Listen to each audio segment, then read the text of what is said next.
모든 거는 검증돼야 된다. 이걸 강조했던 이론이거든요. 근데 이거는 검증이 안 되는 거예요. 이거는 검증이 되죠.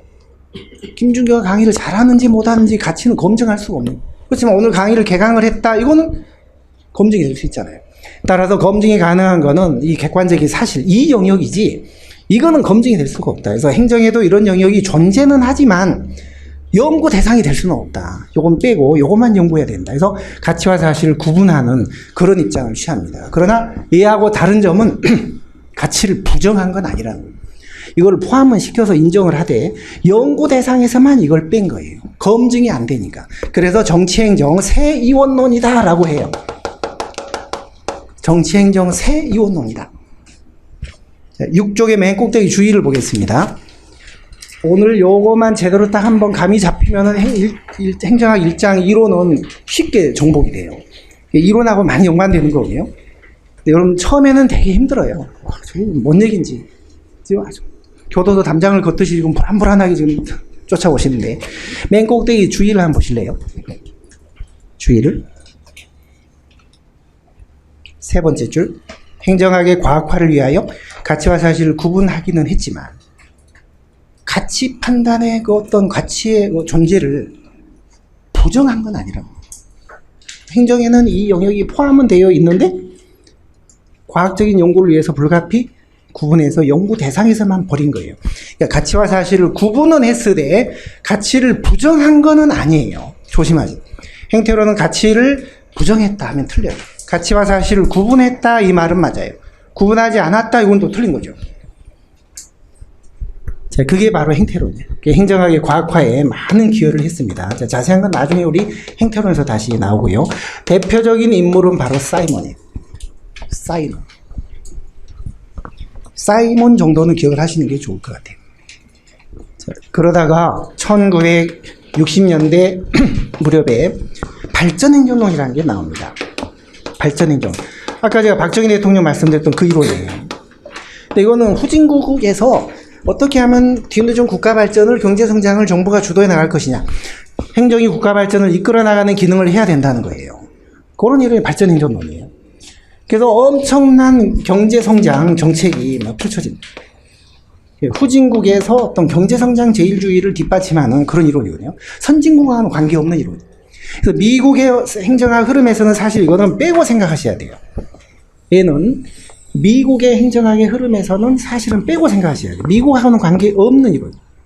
행정학 전체적으로는 존재하는 이론이었지만 미국용 이론은 아니에요. 우리나라 같은 개도국에 팔아먹기 위한 수출용 이론이에요. 수출용.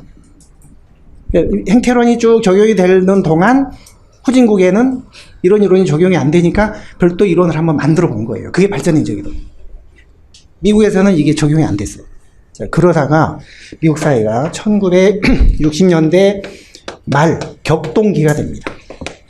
격동기, 아까 제가 빈곤, 차별, 폭동, 소외 같은 또 문제가 생기면서 그런 사람들을 이제 달래기 위해서 엄청난 복지 정책을 펴게 돼요. 그게 바로 그레이트 소사이어티예요. 뉴딜에 이어서 그레이트 소사이어티가 여기서 나온 거거든요. 이건 경제성장 제일주의고 여기는 복지 제일주의. 배경은 다르지만 이건 후진국, 이거는 미국 선진국. 둘 다 실패했어요. 경제대공황이 시장 실패라면 이건 이제 정부 실패다. 정부 실패다. 이런 평가를 받는. 그래서 자관 이 복지 그레이트 소사이어티 여기에 와서 행정국가가 절정기에 이르게 됩니다. 그래서 흔히 from New Deal to Great Society. 행정국가의 시작과 끝이라고 합니다. 통치 기능설에서 행정국가가 시작이 돼서 정책화 기능설에서 절정에 이르렀다가 이제 신행정국가로 바뀌게 됩니다. 자, 그럼 정부 실패 이거 어떻게 해결할 거냐? 자, 그때 이 격동기에 요때 나왔던 이론이 바로 60년대 말에 신행정론이라는 게 있었거든요. 그러니까 신행정론에서는 행정은 정책을 형성한 이런 것도 하는 거다. 집행만 하는 게 아니라 가치 판단, 정책 결정도 해야 된다. 행정은 정책을 만들고 집행하는 이런 기능이 다 포함된다. 이게 정책 기능설이에요. 정책 기능설. 우리 본문의 6쪽을 한번 보실래요? 한가운데 5번. 정책화 기능설이 이겁니다. 격동기, 미국 사회, 빈곤, 차별, 폭동, 소외. 이런 문제를 해결하기 위해서 행정은 이제는 정책을 결정해야 되고 가치 판단도 해야 된다. 그게 바로 신행정론이었어요. 신행정론자들이 생각했던 행정 기능이 바로 정책 기능설이에요. 자, 그러다가 이제 정부 실패가 펑 터졌잖아요. 그럼 이 정부 실패를 어떻게 해야 할 거냐. 그 과정에서 등장한 이론들이 요 두 이론. 이건 1980년대. 이건 1990년대. 이제 다 끝나갑니다. 자, 80년대 NPM은 행정을 또다시 관리로 보려는 입장이에요. 정부 실패를 해결하기 위해서는 행정을 이렇게 봐야 된다고. 이렇게. 여기 아니라 이렇게. 행정의 대부분은 요거다. 그러면 굳이 정부가 다 할 필요 뭐 있느냐.